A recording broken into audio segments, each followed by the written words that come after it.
ये पहली शादी है जिसमें मतलब पौधे दिए गए हैं, वरना शादियों में पौधे तो कोई नहीं देता। दहेज पे ही ज़्यादा विशेष ध्यान रखा जाता है कि क्या लाई है बहू, क्या दिया है, इन चीज़ों पे ध्यान दिया जाता है। लेकिन इस शादी में ऐसा कोई इश्यू नहीं है, बस पौधे दिए हैं इस शादी में। उनकी सबसे कीमती चीज़ ली, उनकी पढ़ी लिखी बेटी। पिता अपनी बेटी को देता है, उसके साथ-साथ फिर उसके ऊपर ये दहेज का बोझ, उसको ज्वेलरी देने, उसको पैसे देने और साथ में फर्नीचर देना, लोग अभी गाड़ियाँ देने लगे, बाइक देने लगे, वो सरासर गलत है। हाँ, मैंने दहेज लिया है। मैंने दहेज में प्रकृति को लिया है। सारे दर्शकों ने प्रियंका को हार की राम राम। और आज पहुंच रहे भाई जींद के पिंडारा गांव में। और आपने शादी खूब देखी होगी और हमने भी खूब देखी है। एक हमने बहुत सारी वीडियो बनाई कि समाज में जागरूकता आ जाए कि भी दहेज नहीं लेना। तो आज एक इसे परिवार से मिलाओगे कि दहेज तो लिया है, लेकिन दहेज में लिया की है वो हम आपको बताओगे। क्योंकि है ना, यह चीज देखना बहुत सारे लोग न्यू भी कह दे कि नई बात थोड़ी ना है, लेकिन नई बात नहीं है। जब बुराई समाज में फैल सके तो अच्छाई क्यों नहीं जानी चाहिए, क्योंकि बहुत सारे लोग शिक्षा लेकर इस चीज से आगे बढ़े हैं। और जब पूरा का पूरा समाज इस प्रकार हो जाएगा तो जो बेटी है वो माँ बाप ने बोझ नहीं रहेगी। राम राम सर। राम राम जी। क्या नाम है मेरा जय भगवान नंबरदार नाम है। सर? आप सरकारी नौकरी पे हो? हाँ, मैं ITI जुलाना में पोस्टेड हूँ, असिस्टेंट के पद पर कार्यरत।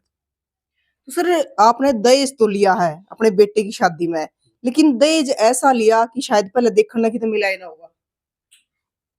हाँ, मैंने दहेज लिया है। मैंने दहेज में प्रकृति को लिया है। 5 पौधे मैंने लिए। मैंने समधी साहब से अनुरोध किया और उन्होंने मेरी बात को माना। हालांकि वो अच्छे आदमी हैं, उन्होंने मेरी मदद करनी चाहिए, लेकिन मैंने बार-बार अनुरोध किया और वो मान गए। मैं उनका इसके लिए धन्यवादी हूँ। देखो सर, पता है क्या है, मतलब जब कोई भी अपनी बेटी ने ब्याह है तो उन्हें सोचा मतलब जितना भी हमारे तब बन पड़े, छोटा मोटा सामान है या जो भी गहने हैं वो देने की कोशिश कर रहे हैं, तो उनने भी करी होगी। बिल्कुल कि मेरे को कहा, हमने अंगूठी भेजी है, साइज़ बता देना। तो मैंने समधी साहब से मज़ाक किया कि सोना पहनते ही मैं बीमार हो जाता हूँ। अच्छा। मैंने हाथ जोड़ के निवेदन किया और वो मान गए। वो मैंने नहीं लिया। मैंने उनकी सबसे कीमती चीज़ ली, उनकी पढ़ी लिखी बेटी। हमारे सारे परिवार से सुंदर बेटी। सर आप भावुक हो रहे हो, भावुक क्यों हो रहे हो? ये तो खुशी होती है, खुशी होती है। बहुत सुंदर बेटी, क्योंकि मैं सोचता था मैं किसी के घर में जाऊँगा और किसी की बेटी को ये कह के आऊँगा कि ये हमारे पसंद नहीं है।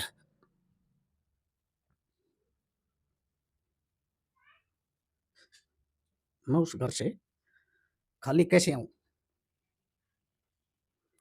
भगवान ने भी मेरी सुनी। इतनी सुंदर बेटी मुझे दी, तो मैं इसलिए भावुक हो जाता हूँ और मेरी जीवन सारा ही भावुकता से भरा हुआ है। मैं बहुत ही गरीब व्यक्ति, चाहे मुझे सामाजिक ज़िम्मेवारियाँ मिली या मेरे जीवन का सर्वाइव करने का कोई पार्ट है, प्रत्येक दिन मेरी शारीरिक स्थिति, आर्थिक स्थिति चमत्कारों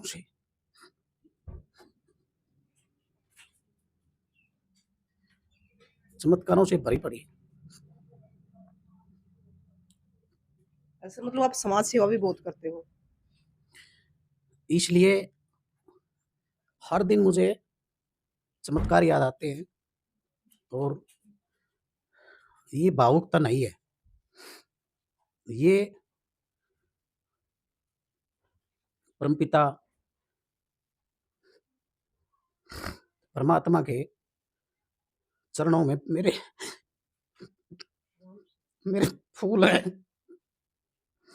मैं परमात्मा को ही अपने फूल अर्पित करता हूँ, क्योंकि मैं बहुत गरीब आदमी, इतनी सामाजिक जिम्मेवारियां, इतना उत्तम जीवन मैंने एक देड़ी नहीं देखी कि मैं बेटी को देख के आऊंगा। हमारे परिवार से 100 गुना सुंदर बहू मुझे मिली, तो भावुक होना मैं समझता हूँ निश्चित है, और सबको भावुक हो भी जाना चाहिए। इस अवसर पर भी भावुक कोई नहीं हुआ तो मैं समझता हूँ वो आत्मा भी नहीं है, वो मन भी नहीं है। बहुत खुश हूँ मैं, बहुत धन्यवाद हूँ परमात्मा का। सर देखो, दहेज नहीं लिया आपने, दहेज में 5 पौधे लिए, लेकिन घर वालों ने कहा होगा, क्योंकि घर में जो महिलाएं हुए हैं या और भी हुए हैं, तो उनकी तो इच्छा हुआ है कि वो गुट्ठी ले आओगी, झुमके ले आओगी। ऐसा माहौल पैदा मैंने कभी होने नहीं दिया, होने भी नहीं दूंगा। मुझे लगता है इनके मन में और दिल में कभी बात होगी भी नहीं, आएगी भी नहीं। आएगी, होगी तो वो मेरे से 1000 किलोमीटर दूर होगा वो व्यक्ति। मेरे सिद्धांत, मेरे नियम बहुत स्टिक हैं। मैं उस व्यक्ति को अपने से अलग कर दूंगा। मेरे घर में जिसके मन में ये स्वार्थ की बात आई। राम राम जी। राम राम जी। तो आप सास हो? हाँ जी, अच्छा, क्या नाम आपका? सतवंती जी, तो बेटी कौन सी गाँव की हो आप? करसोड़ा गांव से। करसोड़ा गाँव की। हाँ जी। तो मतलब आपके घर में मतलब बहू आई है, शादी हुई है, हाँ जी। तो दहेज नहीं लिया, नहीं जी, लिया भी है तो ऐसा लिया है कि वो पौधा के नहीं। रूप में। दहेज तो लिया है ना, देखो उन्होंने माँ बाप ने जन्म दिया, इतनी बड़ी पढ़ी लिखाई बड़ी करी, उन्होंने सारा जीवन तो लगा दिया और अपना दिल का टुकड़ा जब दे दिया, तो इससे बढ़ के दुनिया में कोई चीज नहीं। ये दहेज तो 4 दिन की बात है, पैसे तो हाँ इन्होंने कहा था भी 1-2 चीज हम दें, हमने कहा भी सब कुछ है, बहुत कुछ है, बस हमारे को बेटी दे दो और इससे बढ़ के कुछ नहीं। इतनी खुशी की बात हमारे लिए क्या होगी जब दोनों के मन मिल गए बच्चों के, और बिल्कुल। हमेशा मिले रहे, यही प्रार्थना हमेशा परमात्मा बिल्कुल ने भाई, बोल- बड़ी अच्छी बात कही कि बेटी से बढ़कर कुछ नहीं होता, जिसने पाल पोस के अपनी बेटी दे दी। राम राम जी। राम राम जी। क्या नाम है? सुधीर। आप क्या करते हो? मैं चौधरी बीस यूनिवर्सिटी में जॉब करता हूँ। जॉब करते हो? जी। तो ये सोच आपके पिता की थी, आपकी थी?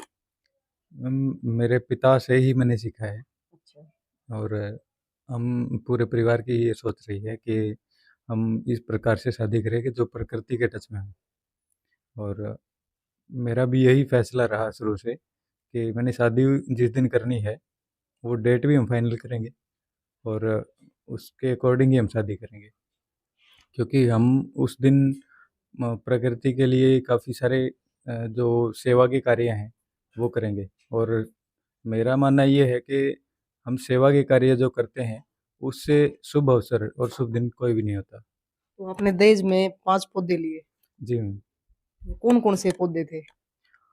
वो अमरूद का पौधा था और अ, आम का पौधा था, 3 गुल असरफी, 2 पौधे और थे, तो 5 पौधे हमने लिए थे, जिनको हमने बीड़ वाले नंदीशाला में अभी लगाया है। एक उनमें चीकू का भी पौधा था। जो बड़े होके फल देंगे। जी, हमारा अब ये है कि हम उसका पालन पोषण करें उनका, क्योंकि वो जीवित हैं और हमें उनका पालन पोषण करना चाहिए। बिल्कुल। एक चीज है ना कि मतलब जो शादी में दहेज के रूप में जो फर्नीचर या फिर इलेक्ट्रिक चीज दी जा है, वे आने वाले समय के बाद खराब हो जाए, टूट जाए, लेकिन जो 5 पौधे लिए गए हैं, तो वे आने वाले टाइम में ग्रोथ करेंगे और बड़े होंगे। तो आप भी जब बड़े हो जाओगे तो देखोगे, आपके बच्चे हो जाएंगे, वे भी देखेंगे भी दहेज में ये लिए गए थे जो आज हमने फल देने लग रहे हैं। जी, मैं वो एक अलग ही खुशी होगी। लाइफ के और 2-4 साल, 10 साल, 20 साल आगे जाएँगे, तो उनको देख के जब वो फल देने लगेंगे ना, तो और ही अपने लेवल की खुशी होगी वो। उस खुशी का कोई ठिकाना नहीं होगा। और जो फर्नीचर की आप बात कर रहे हो, बाकी सारी चीज़ों की बात कर रहे हो, तो वो एक समाज में एक प्रथा बना रखी है जो कि गलत है। एक पिता अपनी बेटी को देता है, उसके साथ-साथ फिर उसके ऊपर ये दहेज का बोझ, उसको ज्वेलरी देने, उसको पैसे देने और साथ में फर्नीचर देना, लोग अभी गाड़ियाँ देने लगे, बाइक देने लगे। वो सरासर गलत है। क्योंकि एक बेटी को पढ़ाना लिखाना, उसके बाद फिर किसी दूसरे घर में दे देना उसको, तो एक पिता के लिए तो सबसे बड़ा बलिदान यही होता है। ये बात बिल्कुल ठीक है जी, मतलब 18-20 साल अपनी बेटी ने पाल पोछ के हम बड़े कर दे है ना, और उसके बाद अपनी छाती तलक करके दूसरे परिवार में भेज दे है, और तो ये वो सबसे बड़ा बलिदान है। राम राम जी। अच्छा, क्या नाम है? पिंकी, कौन से गांव की बेटी हो? गोगड़िया गाँव से। गोगड़िया गांव की। परिवार अच्छा लगा? बहुत अच्छा है जी। बहुत अच्छा है। जी। आप क्या करते हो? मैंने अभी एमए की है। एमए की है। हाँ जी। तो आपके परिवार ने दहेज में 5 पौधे लिए हैं, हाँ जी। तो आपको कितनी खुशी है इस चीज में? बहुत खुशी है जी। मतलब देखो, आपके गांव में शादी तो और भी हुई होगी बहुत सारी, कभी ऐसा सुनने को मिला आपको? नहीं, गाँव में तो क्या मेरे को कहीं लगभग कहीं नहीं सुना ऐसा तो। पौधे वाली बात तो कहीं नहीं सुनी। ये पहली शादी है जिसमें मतलब पौधे दिए गए हैं, वरना शादियों में पौधे तो कोई नहीं देता। दहेज पे ही ज़्यादा विशेष ध्यान रखा जाता है कि क्या लाई है बहू, क्या दिया है, इन चीज़ों पे ध्यान दिया जाता है। लेकिन इस शादी में ऐसा कोई इश्यू नहीं है, बस पौधे दिए हैं इस शादी में। मतलब बड़े खुश हो कि ऐसा परिवार मिला, ऐसा बटेऊ मिला, ऐसा सास ससुर मिले। हाँ जी, बहुत खुश हूँ मैं इस चीज़ से। बड़ी अच्छी बात है। राम राम बुआ जी। राम। क्या नाम है? मेरा कमला। कौन से गांव में रखे हो? मैं जाड़ोदा। अच्छा, तो बुआ अड़ोसन पड़ोसना ना करनी नहीं पूछी कि बहू के ले आई है? मैं तो गई है ना ससुराल में। ससुराल में नहीं, हाँ आड़ा भी आई होंगी, अड़ोसन पड़ोसन पूछना दो। वो तो मेरी बहन थी, मैं तो मेरी माने में थी। अच्छा, मैं क्या पूछेंगी? पूरे सासरे में पूछेंगी भतीजे की बहू के ले आई। भाई बिनु एक दही भाई वो 5 पौधे दिए उनने। उस तो बड़ी के चीज है। उस तो बुढ़ी तो बहू है, छोरा है, परिवार है मेरा। इनको फिर मैं जाया करूंगी, इनको फ्रूट भी खा के आया करूंगी उनके। सब है कि मैं खाऊंगे, जीवन है तो अपना, है ना। तो बुआ बढ़िया लग गया? हाँ, बढ़िया लगा, बहुत बढ़िया। बहुत बढ़िया लग गया। हाँ, इन तो बढ़िया और कुछ नहीं है। तो जो 5 पौधे लिए, दहेज नहीं लिया? 5 पौधे लिए थे, वैसे लिए थे भाई। दहेज दाज की के वो है, ये सब कुछ दहेज है। यो पूरा दहेज है यो। बिल्कुल भाई, 5 पौधे में सारी चीज आ गई। एक न्यू नहीं कह सकते दहेज नहीं लिया, लेकिन दहेज लिया भी तो क्या गजब के रूप में लिया कि 5 पौधे लिए। राम राम गुड़िया। क्या नाम है? प्रियंका। तो आप ननंद हो? हाँ जी। तो ननंद की पंजाब नहीं आई? नहीं मैंने चाहिए नहीं। सही है नहीं? अच्छा, तो आप भी साथ में थे पौधे लगाने में? मैं घर पे थी, घर पर संभाल रही थी सभी काम। अच्छा, हाँ जी। तो बेबे पे तो जिम्मेदारी आ रही थी पूरी। तो मतलब आप तड़के आपकी भी शादी होगी, तो मतलब कैसा लगा जब आपके भाई ने, आपके पिताजी ने दहेज तो लिया लेकिन 5 पौधे के रूप में? बहुत अच्छा लगा, ऐसा ही होना चाहिए सभी जगह, जिसपे पापा पे या घर वालों पे बोझ भी ना आए, और लड़कियों को कोई मारे भी नहीं, इसी ये सोच के कि कल को हमें इसको इतना देना पड़ेगा, इस वजह से। तो बहुत खुशी हुई होगी। हाँ जी, बहुत खुशी हुई है, ऐसे परिवार में आगे बहुत खुशी हुई है। बिल्कुल। तो भाई एक बात है कि गुड़िया ने बात कही है कि बहुत सारी जगह ऐसा हुआ है, आपने देखा भी होगा कि दहेज के कारण पिटा जा, छेत्या जा है कि अपने घर तो या चीज ले आई, या चीज ले आई, या फिर तेरे घर क्या ने के दिया है। ये आमतौर पर बहुत सारी चीजें देखी जा है। तो बहुत अच्छा काम इस परिवार ने किया है जो दहेज लिया है। हम अब तक यह वीडियो बनाते आए हैं, हमने बहुत सारे लोग देखे हैं कि हम दहेज नहीं लिया, हमने 1 रुपये की सगाई ली है, लेकिन इस परिवार ने जो काम करे है वो सच में तारीफ के लायक है। सर और कुछ कहना चाहोगे? हाँ, मैं समाज को संदेश देना चाहूँगा। यदि आप नौकरी पेशा हैं, व्यापार ठीक है, आपका शरीर ठीक है, तो सब जुट करके जीव जंतु की सेवा करें, समाज की सेवा करें, अच्छे कामों में अपने आप को लगाएं नहीं, खपा दें। तो मेरा ये संदेश है, और मैं सभी से अनुरोध करता हूँ कि दहेज को तो अस्तित्व से बिल्कुल मिटा ही दें, क्योंकि दहेज के कारण ही ज़्यादातर न्यायालय भरे पड़े। तो मैं इसके लिए आपका, आपकी टीम का भी शुक्रगुजार हूँ कि आप इसका प्रचार और प्रसार कर रहे हैं। दोबारा नगर खेड़ा गोगड़िया का मैं बहुत बहुत आभारी हूँ, जिसने मेरी इस बात को माना है। आप कुछ कहना चाहते हो उसके लिए? जी मैम, आपने कुछ हटके काम करा है? देखिए मेरी आदत शुरू से यही रही है कि मैं कुछ यूनिक लेके आऊँ। पहले भी मैं पक्षियों की सेवा का काम करता था, और अभी भी करूँगा। अभी आजीवन का मेरा संकल्प है कि मैं करता रहूँगा। अब भी मेरी शादी ऐसे यूनिक तरीके से हो रही है कि मुझे एक अपनी बेटी तो मेरे ससुर जी ने दी, उसके साथ 5 जीवन और मुझे दे दिए, क्योंकि 5 ज़िम्मेवारियाँ और मुझे मिल गई हैं, तो उनका पालन-पोषण भी मुझे करना है साथ में। और वहाँ पे एक और मैं बात बताना भूल गया, मैं पिछले 2 साल से अपनी सैलरी से 1000 रुपये पर महीना निकालता हूँ। तो अभी मेरे पास 23-24 हज़ार रुपये इकट्ठे हो चुके हैं। तो भीड़ वाली नंदीशाला में ही हमने पक्षियों की मीनार की नींव रखी है, अच्छा। शादी वाले दिन ही। तो उस मीनार में एक सेम टाइम पे तकरीबन 1100 पक्षी, कबूतर रह सकते हैं। तो उसकी नींव हमने रख दी है, उस पे भी अभी काम शुरू करके उसको एक अपना आसरा जो होगा पक्षियों का, क्योंकि तूफान में, बारिश में पक्षियों के घर टूट जाते हैं। बेचारे बहुत ही मेहनत से एक-एक तिनका इकट्ठा करके घर बनाते हैं। तो मेरी सोच यही रही है कि अपने परिवार को मैंने देखा है कि जैसे बारिश आ जाती, तूफान आ जाती, तो मेरे दादा-दादी, मदर-फादर सभी प्रे करते कि भगवान सबके ऊपर छत है, मगर इनके ऊपर कुछ नहीं। तो उसके लिए एक छोटा-सा प्रयास मैंने शुरू किया है, तो उसकी भी नींव रखी है। समाज में इस प्रकार के कार्य भी लोगों को करने चाहिए। एक सर ने एक बात कही कि मैं बड़ा गरीब सा इंसान हूँ, मतलब सर घर में 2-2 सरकारी नौकरी है, उसके बाद भी सर कह रहे हैं कि मैं बड़ा गरीब सा आदमी हूँ। हाँ, मैम, एक आदमी खुद को जब ये सोचेगा ना कि मैं ज़मीन पे बैठूँ, भगवान बुद्ध के जैसे, जैसे भगवान बुद्ध थे, वो कहते थे कि ज़मीन पे बैठो, आपको गिरने का डर नहीं होगा। तो आप ये सोचो कि आप सबसे निचले लेवल पे हैं, मगर आपका काम करने का जो क्राइटेरिया है, वो इतना अच्छा होना चाहिए कि आप सबसे ऊपर दिखें। तो आपको अच्छे तरीके से वेल मेंटेन और अच्छी प्लानिंग के साथ अपने काम करते रहने चाहिए। कभी भी स्वयं को बहुत बड़ा नहीं समझना चाहिए। जी। तो आपको कोई शिकायत तो नहीं है कि दहेज में इन्ने फर्नीचर ना लिया? नहीं, कोई शिकायत नहीं है जी। मतलब जो फर्नीचर मतलब पेड़ काट के बनाए जा हैं और आपके पिताजी ने मतलब 5 पौधे दिए, बहुत अच्छा काम करे हैं। देखो, घर में एक लड़की तो आती है दूसरे के घर में, तो ऐसा तो है नहीं उनके घर कुछ नहीं होता। उनको बर्तन भी देने पड़ते हैं, फर्नीचर का भी सामान देना पड़ता है और भी जो होता है सब देना पड़ता है।